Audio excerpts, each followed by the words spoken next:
Waalaikumsalam warahmatullahi wabarakatuh. Alhamdulillah, sama-sama kita ucapkan kepada Allah Subhanahu wa Ta'ala, yang mana pada kesempatan kali ini kita masih diberikan kesehatan sehingga kita masih dapat melakukan aktivitas kita sebagaimana mestinya, dan semoga nantinya acara kita ini diridhoi olehnya. Selanjutnya salawat dan salam berupa doa sama-sama kita ucapkan. Allahumma sholli ala Muhammad wa ala ali Muhammad. Oke, di pertemuan kali ini sebelumnya terima kasih ibu-ibu sudah berkenan hadir untuk melaksanakan kewajibannya di program Keluarga Harapan. Sebelum memulai aktivitas kita, marilah kita berdoa sejenak, bertafakur sesuai dengan agama kita masing-masing. Berdoa dimulai. Berdoa selesai.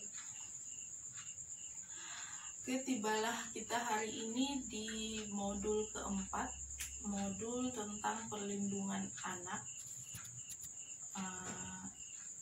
Ini ada 2 sesi.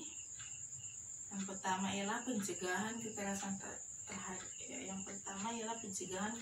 terhadap anak, dan yang kedua pencegahan penelantaran dan eksploitasi anak. Kali ini kita akan belajar tentang pencegahan kekerasan terhadap anak. Untuk menyatukan konsentrasi kita, siapa tahu masih ada ibu-ibu yang badannya di sini, pikirannya di rumah, pikirannya di sawah. Jadi biar lebih semangat, kita nyanyi ya. Iya, Bu. Ini ada kaitannya dengan yang mau kita pelajari saat ini. Nyanyinya seperti ini. Sentuhan boleh, kepala, tangan, kaki, karena sayang,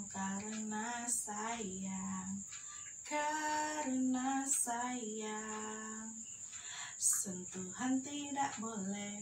Ikuti, Bu. Sentuhan tidak boleh yang tertutup baju dalam, hanya diriku yang boleh menyentuh. Oke, paham? Kita ulangi. Iya, Bu. Ikut saya, Bu. Ya, Bu. Sentuhan boleh, kepala, tangan, kaki, karena sayang.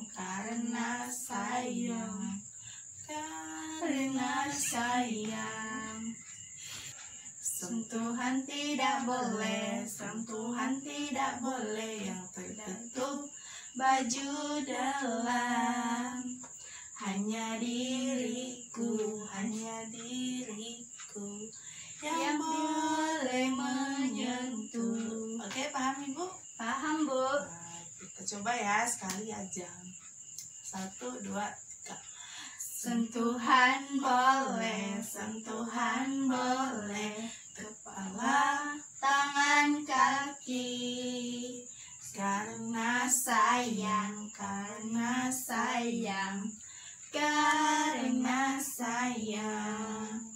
Sentuhan tidak boleh yang tertutup baju dalam, hanya diriku yang boleh menyentuh. Oke, tepuk tangan terus semua. Jadi tujuan pembelajaran kita hari ini ialah agar nanti kita semua mampu melakukan pencegahan kekerasan, termasuk pencegahan kekerasan seksual dan perlakuan salah terhadap anak dan anak istimewa. Ibu tahu anak istimewa? Enggak, Bu. Nah, anak istimewa itu anak-anak yang memiliki kekurangan baik fisik dan mental. Berusia 16 tahun, Bu. Oke, ada lagi Bu pendapat yang lain? Udah pas ya.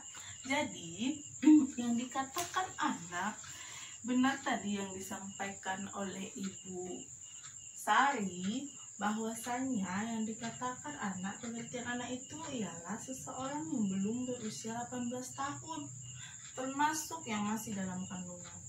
Itu sesuai dengan Undang-Undang Perlindungan Anak Nomor 35 Tahun 2014. Jadi ibu-ibu, yang dikatakan anak itu tadi belum berusia 18 tahun. Bu. Artinya sampai SMA ya, kelas 3 SMA. Ya, Bu. Sampai kelas 3 SMA. Jadi ini kita bisa baca bersama. Hak anak adalah hak yang melekat pada martabat manusia sebagai insan ciptaan Tuhan Yang Maha Esa, yang sifatnya tidak boleh dilanggar oleh siapapun dan yang seolah-olah merupakan suatu holy area. Itu menurut Umar Seno Aji. Jadi intinya hak anak itu memang sudah ada kontraknya, sudah menjadi, memang sudah titipan ataupun sudah istilahnya sudah memang kontraknya dari Tuhan, bahwasanya anak itu memiliki hak dan sifatnya tidak boleh dilanggar oleh siapapun, termasuk oleh orang tuanya sendiri. Karena memang di agama kita pun, di agama, semua agama mungkin mengajarkan bahwasanya anak itu adalah nanti setiap orang tua diminta pertanggungjawaban terhadap anaknya. Betul ibu-ibu? Betul, Bu. Iya. Itu saja sekilas tentang anak dan hak anak. Nanti hak anak ini banyak sekali. Nanti bisa dibaca di buku pintarnya ya. Iya, Bu. Kita langsung saja ke langkah 6 tentang cara pencegahan kekerasan di keluarga dan di masyarakat. Sebelumnya ibu-ibu tahu nggak kekerasan itu apa? Kekerasan itu, Bu, menurut saya suatu tindakan yang bisa melukai fisik anak. Iya, benar sekali. Jadi kekerasan itu memang tindakan yang melukai fisik anak, tapi itu salah satunya. Tidak hanya fisik, tapi psikologi juga. Fisik itu artinya badan kita kan, Iya, Bu. psikologi merusak kejiwaan si anak. Kadang di situ banyak si ibu tidak tahu. Oke, ini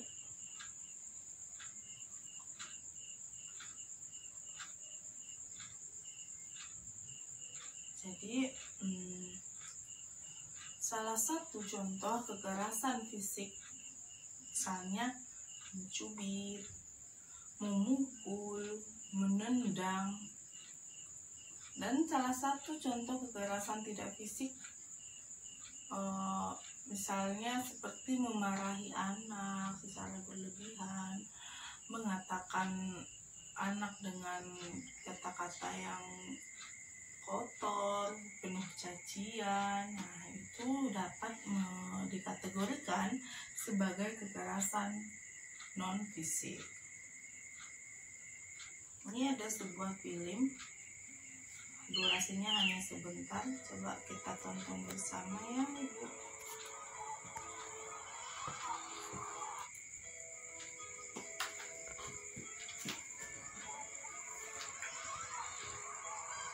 Serunya bermain bola.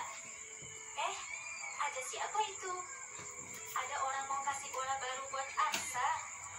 Wah, Aksa pingin sekali. Bentar ya, lobet. Anak pintar, jangan ikut dengan orang lain ke tempat sepi ya. Ingat, kalau ada yang mau peluk dan cium-cium kamu, tidak boleh kalau tidak ada orang tua kita ya. Kalau ada orang yang mau pegang badan, dada, perut, dan sekitar celana, tidak boleh. Kalau ada yang memaksa, harus teriak yang keras. Tidak! Jule. dan langsung lari ke tempat yang ramai. Jangan takut atau malu ya. Cepat kasih tahu orang tua atau guru yang kita sayangi. Tidak boleh ada yang memaksa kita untuk melakukan hal yang tidak kita sukai. Bahkan orang yang paling dekat sekalipun, seperti orang tua, kakak, paman, kakek, guru, teman, atau orang yang tidak kita kenal. Jika anak-anak mendapatkan perlakuan tidak menyenangkan dari siapapun, orang tua harus membawa mereka berkonsultasi dengan para ahli agar anak bisa ceria kembali. Ingat,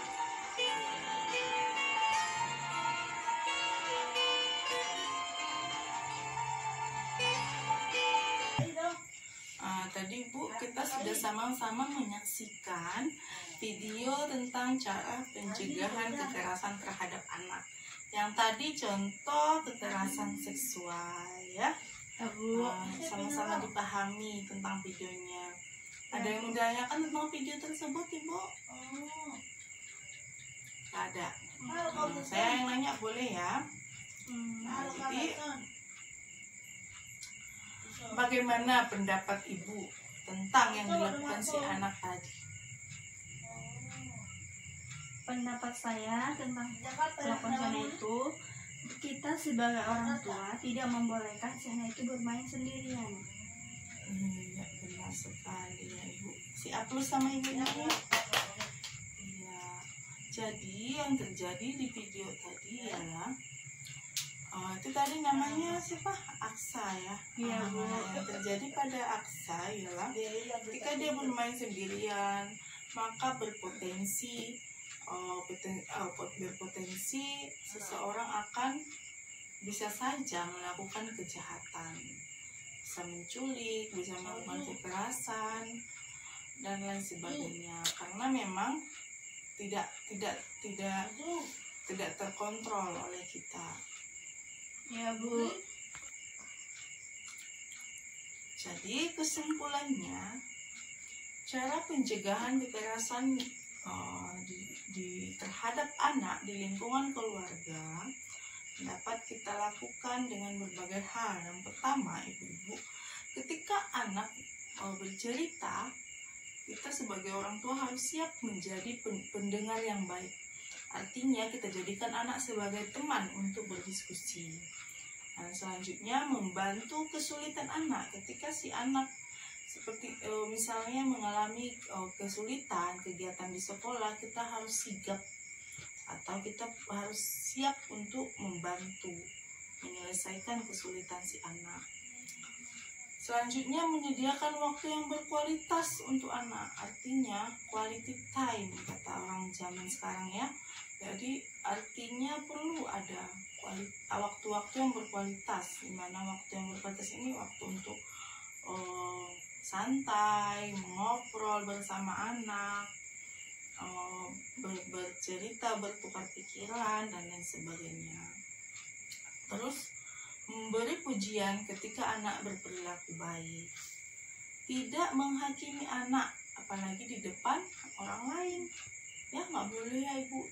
Lagi ada tetangga yang melihat, nanti dampaknya si anak tidak akan percaya diri. Tidak memberikan julukan negatif kepada anak, melakukan kegiatan ibadah bersama anak, dan tidak mudah panik jika menghadapi anak ketika melawan kita. Namun ketika si anak melawan, yang seharusnya kita lakukan apa yang salah, harus melakukan pendekatan terhadap si anak ya. Oke Bu-Ibu? Iya, Bu. Iya Bu. Itu beberapa cara pencegahan yang dapat dilakukan di lingkungan keluarga. Kalau di lingkungan masyarakat, nah, bagaimana Bu cara pencegahan terjadinya kekerasan di lingkungan masyarakat? Yang pertama sekali, di masyarakat pasti ada pimpinannya ya. Ya, Bu. Misalnya RT, RW, Kepala desa. Iya, perlu dilakukan seperti musyawarah untuk membahas tentang pengasuhan anak yang benar. Artinya desa harus menjadi wadah memberikan ilmu-ilmu kepada masyarakat tentang pengasuhan anak yang benar. Selanjutnya, ketika menemukan kekerasan perlu kita lapor ke lembaga perlindungan anak. Jadi sekarang Bu, di PKH itu sudah ada yang namanya pendamping khusus anak. Jadi tugasnya mendampingi anak-anak yang mengalami kekerasan maupun penelantaran maupun eksploitasi anak. Oke Ibu, sampai sini yang mau ditanyakan? Nggak ada Bu. Kasih ya, sama-sama paham. Ya Bu. Oke.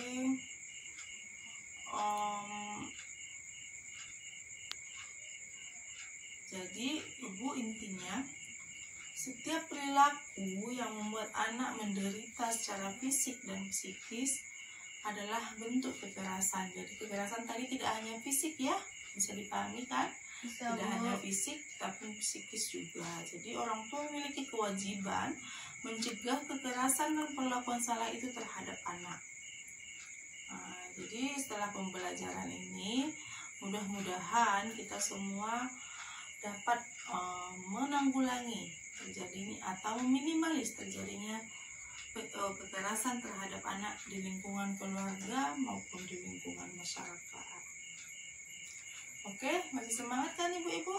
Iya Bu. Iya, semangat hari ini kita jadikan kita bawa ke rumah sebagai semangat untuk melindungi keluarga kita, melindungi lingkungan kita dari yang namanya kekerasan terhadap anak. Oke? Iya Bu. Terima kasih. Kita ucapkan alhamdulillah. Assalamualaikum warahmatullahi wabarakatuh. Waalaikumsalam warahmatullahi wabarakatuh. Aku untuk kita semua.